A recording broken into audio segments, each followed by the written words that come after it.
Today, I want to talk about how I created Apple. It was a long and winding road, but I'm so glad that I eventually created this iconic company. It all started in 1976, when I was working as a technician at Atari. I was frustrated with the state of the personal computer industry at the time. The computers were expensive, clunky, and difficult to use. I knew that there was a better way to do things. So, I decided to start my own company. I called it Apple Computer. My partner was Steve Wozniak, a brilliant engineer who shared my vision for the future of computing. We started out in a garage, but we were determined to make a difference. We worked long hours, and we often slept on the floor. But we were passionate about our work, and we knew that we were onto something special.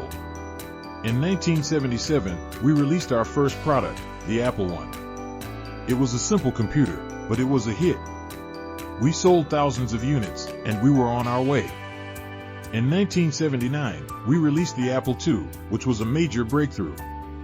It was the first computer with a graphical user interface, GUI, which made it much easier to use. The Apple II was a huge success, and it helped to put Apple on the map. In the years that followed, Apple released a string of innovative products, including the Macintosh, the iPod, the iPhone, and the iPad. These products have changed the way we live and work, and they have made Apple one of the most successful companies in the world. I'm so proud of what Apple has accomplished. We've made a real difference in the world, and I'm grateful to have been a part of it. I want to share a few memories that had an effect on the company's creation. One of the most important was when I visited Xerox PARC in 1979. I saw the Alto computer, which had a GUI, and I was blown away. I knew that this was the future of computing, and I was determined to bring it to the masses. Another important memory was when we released the Macintosh in 1984. It was a risky move, but it paid off. The Macintosh was a hit, and it helped to put Apple on the map. Of course, there were also some struggles along the way. We've had our ups and downs, but we've always managed to come out stronger. One of the biggest challenges we faced was when I was forced out of the company in 1985. It was a difficult time, but it ultimately made me a stronger person. I learned a lot about myself, and I came back to Apple in 1997 with a renewed sense of purpose. I'm so glad that I came back to Apple. We've accomplished so much together, and I'm excited to see what the future holds. As of today, Apple is worth over $2 trillion. It's the most valuable company in the world, and it's still growing. I'm so proud of what we've accomplished, and I'm excited to see what the future holds. I hope you enjoyed reading about how I created Apple. It's a story that I'm very proud of, and I'm grateful for the opportunity to share it with you. If you want to learn more about Apple, check the orchard in your backyard. As the story of Apple's creation unfolded, Steve Jobs' entrepreneurial journey continued, leading the company to even greater heights. The impact of Apple on the world of technology was undeniable, but the story didn't end with its initial successes.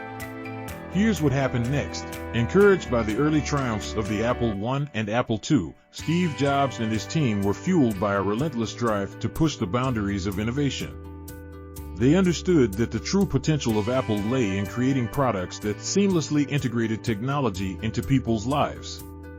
In 1984, Apple made a bold move by introducing the Macintosh, a revolutionary computer that featured a graphical user interface, GUI, and a mouse.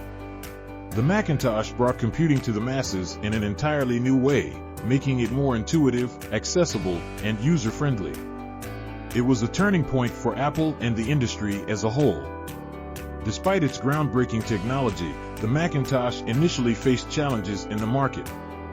However, Jobs' unwavering belief in its potential never wavered.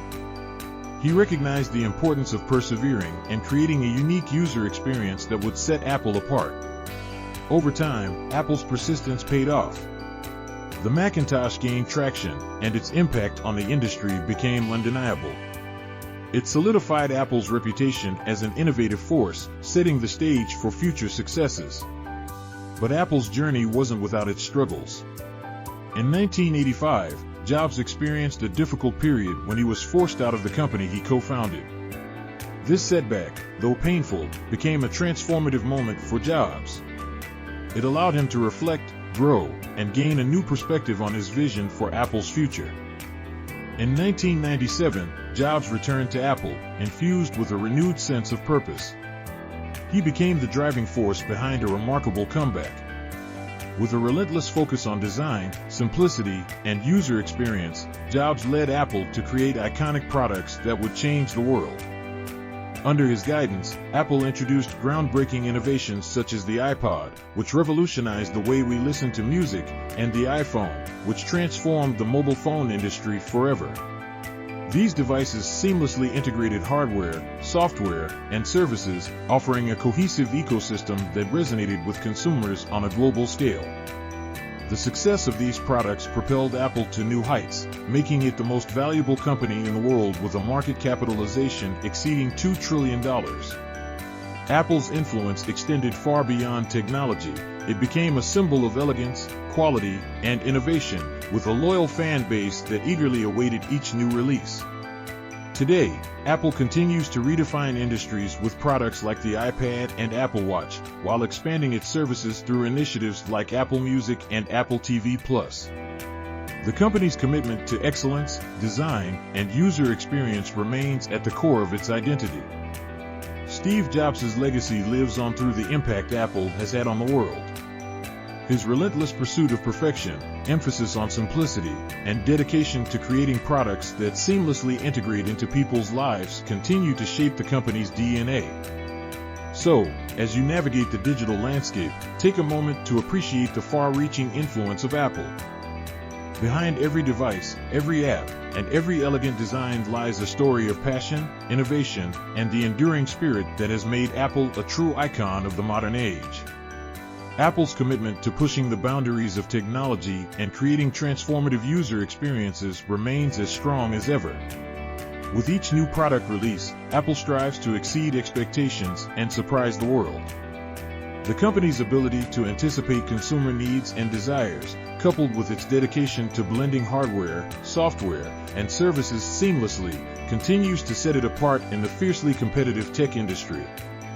Beyond its technological advancements, Apple has also become a symbol of environmental responsibility and sustainability. Under the leadership of Tim Cook, who succeeded Steve Jobs as CEO, Apple has made significant strides in reducing its carbon footprint, transitioning to renewable energy sources, and pioneering initiatives to recycle and reuse materials. This commitment to environmental stewardship has resonated with consumers, further solidifying Apple's position as a company that not only creates cutting-edge technology but also prioritizes the well-being of the planet. Looking ahead, the future of Apple holds even more promise. The company continues to invest heavily in research and development, exploring emerging technologies such as augmented reality, artificial intelligence, and autonomous systems. These endeavors aim to shape the future of computing, transforming the way we interact with technology and further blurring the lines between the physical and digital realms. With its unwavering commitment to innovation and its relentless pursuit of excellence, Apple is poised to redefine industries, inspire creativity, and continue to make a profound impact on the world for years to come.